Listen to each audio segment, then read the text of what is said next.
안녕하세요. 한의사 이경입니다. 진료실에서 가장 많이 듣게 되는 증상 중 하나가 바로 붓기, 그러니까 부종이죠. 특히 여성분들 하체 부종만 아니라 얼굴, 손발 등 다양한 부종 증상을 호소하시는 경우가 꽤 많아요. 그래서 오늘은 많은 분들이 관심을 가지고 있고 그 중에서도 특히 유방암, 전립선암을 포함한 암 수술을 하신 분들이 궁금해하시는 림프 부종에 대해서 얘기해 보려고 합니다. 전우현 원장님 모셨습니다. 예, 안녕하세요. CS 한방병원 전우현입니다. 저희 CS 한방병원에도 암 수술 후에 림프 부종을 관리받기 위해서 내원하시는 분들이 점점 늘어나고 있습니다. 잘 아시다시피 우리 몸은 이제 70%가 수분이잖아요. 그거로 구성되어 있고 여러 가지 이유로 혹은 심지어 아무런 원인 없이 몸이 붓는 경우가 꽤 있습니다. 주로 다리, 발처럼 하체가 붓는 경우, 그리고 아침에 일어나게 되면 얼굴이나 눈 주위가 붓는 경우가 가장 흔하죠. 이러한 부종이 바로 오늘 설명해 드릴 림프의 순환과 아주 밀접한 관련이 있습니다.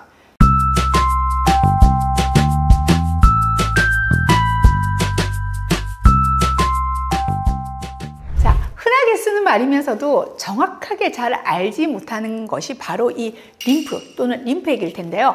일명 투명한 피라고 하는 림프액은 혈액의 붉은색을 만들어주는 적혈구는 없어요. 백혈구만 포함되어 있죠.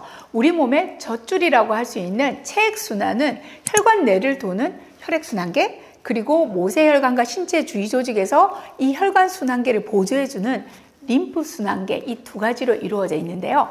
쉽게 설명드리자면 수도관을 통해서 물이 공급되는 것을 혈관 순환계, 그리고 땅에 스며들어 순환되는 지하수 있죠. 그걸 림프 순환계라고도 할 수 있을 것 같아요. 예, 좋네요. 이러한 림프 순환 체계는 인체에 아주 중요한 역할을 합니다. 먼저 혈관으로부터 빠져나온 림프액은 인체의 각종 세포와 조직에 영양분을 공급하고요. 림프관을 통해서 다시 혈관으로 돌아갑니다. 또한 림프액은 이 림프관을 순환하는 동안 그냥 순환하는 건 아니고요. 조직에서 만들어진 각종 노폐물이나 대사산물, 찌꺼기들이죠. 이런 것들을 수거해서 체외로 배출합니다. 이 과정은 주로 겨드랑이, 사타구니, 목, 유방 이런 주위에 주로 위치하는 림프절, 여기서 이루어지는데요. 이를 통해서 깨끗해진 체액이 혈관, 즉 혈액순환계로 다시 돌아가게 됩니다. 그리고 말씀하신 것처럼 림프액 안에는 림프구라고 불리우는 백혈구가 있지요. 이를 통해서 감염을 막고 세균, 바이러스, 기생충 등과 싸우는 역할을 합니다. 그리고 더불어 림프액이 림프관을 따라 몸 전체를 순환하면서 혈액순환과 함께 인체의 체액의 균형을 유지합니다. 이런 림프의 순환 과정에 문제가 생기면 바로 림프 부종이 발생하게 되죠. 말씀하신 림프 부종이란 이름 그대로 림프액이 체내 간질, 그러니까 세포하고 세포 사이에 비정상적으로 많이 고여 있는 상태를 말하는 거죠. 다시 말해서 림프 순환계가 제 역할을 하지 못하게 되면서 림프액이 림프관을 따라 정상적으로 이동하지 못할 때 발생하는 게 바로 림프 부종인데요. 그리고 방금 원장님이 말씀하신 림프의 주요한 기능 중 하나가 바로 조직 내 노폐물을 제거하는 림프절의 기능이라고 하셨잖아요. 우리가 흔히 임파선이 부었다고 하는 겨드랑이, 사타구니, 목 주변에 림프절이 있는데요. 이것들이 제대로 자기 역할을 하지 못하게 되면 마치 사고가 난 차량 때문에 고속도로가 꽉 막힌 현상과 비슷하겠죠. 이런 림프 부종은 주로 어떤 부위에 잘 발생할까요? 예, 주로 팔과 다리에 발생합니다. 그렇지만 신체 어느 부위에서도 나타날 수 있고요. 이러한 림프 부종은 크게 원인에 따라서 1차성과 2차성으로 나눌 수 있는데요. 1차성 림프 부종은 흔하진 않습니다. 선천적인 원인으로 인해서 림프계가 정상적으로 작동을 못하는 경우. 근데 90% 이상을 차지하는 대부분의 림프 부종은 2차성 림프 부종입니다.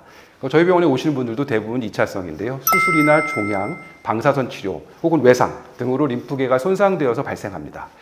특히 암 발병 이후 발생하는 경우가 많은데요. 암 수술로 림프절을 제거하거나 방사선 치료를 하면서 림프계가 손상된 경우, 그리고 암이 진행되고 재발돼서 림프절로 전이된 경우가 대표적입니다.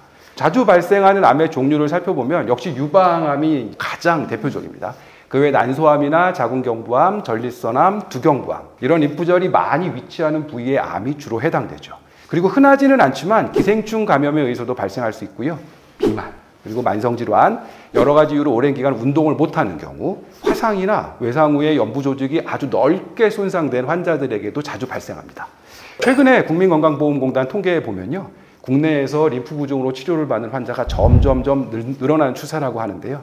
유방암 전립선암 발병률이 올라가고 있는 것, 네. 그리고 림프절을 함께 절제하는 경우가 많아진 것, 이런 것과 상관이 있을 것으로 생각됩니다. 림프순환은요, 면역에 중요한 역할을 하고 있죠. 림프절은 또 우리 몸의 쓰레기 소각장과 같은 역할을 하는 만큼 이 림프순환계의 문제로 일어나는 림프 부종을 그대로 방치하면 절대 안 되겠죠.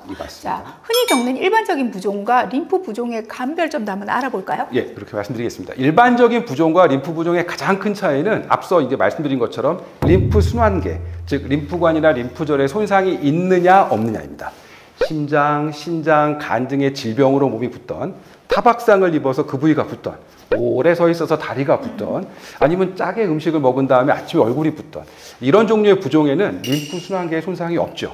그리고 이런 종류의 부종은 그 원인이 되는 요인을 조절을 하면 좀 좋아집니다. 질병을 치료하고 찜질을 하고 자세를 좋게 하고 음식을 관리하면 대개의 경우 큰 무리 없이 호전됩니다. 하지만 림프 순환계가 망가져서 발생하는 림프 부종은 앞서 말씀드린 이런 방법이 도움은 됩니다만 그것으로 호전되지 않습니다. 림프 순환계가 망가져서 림프관을 통한 체액의 재흡수가 일어나지 않기 때문인데요. 질병이 없고 타박상이 없었고 오래 서 있지도 않았고 라면도 안 먹었는데 그럼에도 불구하고 부종이 발생하고 또 그것이 호전되지 않는 거죠. 따라서 림프 부종이 의심되는 상황, 뭐 예를 들면 암 수술 후 이런 경우라면 무조건적으로 림프 부종에 대한 관리를 시작하시는 것이 좋습니다. 특히 진행할 경우에는 단순히 붓는 게 아니라 섬유화까지 나타날 수 있기 때문에 이런 림프 부종은 일반적인 부종과는 분명 다르게 아주 처음부터 적극적인 치료와 관리를 해야 합니다. 림프 부종이든 일반 부종이든 주 증상은 붓는 거, 붓기이지만 특별히 림프 부종에만 나타나는 증상도 있을 겁니다. 예. 이것도 알려주셔야죠. 예. 림프 부종 초기에는 사실 붓기를 맨눈으로 확인하기 힘든 경우가 더 많습니다. 즉 초기에는 큰 증상 없이 팔다리가 무겁게 느껴지고 약간의 압박감 이런 걸 느끼면서 내가 이거 붓나? 붓기가 잘 안 빠지나? 뭐 이런 정도였다가요. 시간이 지나면서 이거 림프 부종이 진행되면 일부의 경우에 있어서는 마치 그 부종 부의 말초신경이 자극돼서 바늘로 찌르는 것 같은 감각과 통증을 느끼기도 합니다. 아울러 다리나 팔을 눌렀을 때 피부가 잘 복원되지 않는 피팅이데마, 즉 함요 부종 양상이 심해지다가 나중에는 요것마저 사라지고 부종 부위가 이제는 단단해집니다.